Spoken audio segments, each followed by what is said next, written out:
HC భూముల విషయంలో తప్పు చేసిందే బీఆర్ఎస్ వాళ్ళని ఇప్పుడు శుద్ధపూసల్లా మాట్లాడుతున్నారని మెదక్ ఎంపీ రఘునందన్ రావు ఆరోపించారు. వర్సిటీ భూముల వ్యవహారంపై బీజేపీ ఎంపీలు బుధవారం చేవెళ్ల ఎంపీ కొండ విశ్వేశ్వరరెడ్డి ఇంట్లో సమావేశమై చర్చించారు.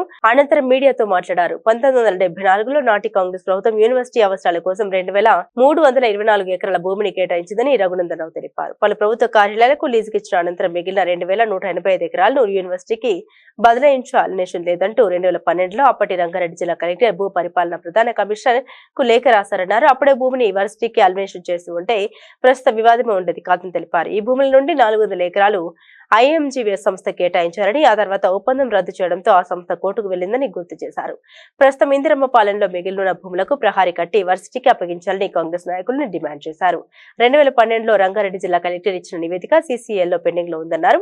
తెలంగాణ ఏర్పాటయ్యాక అప్పటి బీఆర్ఎస్ పాలకులు నివేదిక ప్రకారం ఎందుకు చర్యలు తీసుకోలేదని రఘునందన్ రావు ప్రశ్నించారు.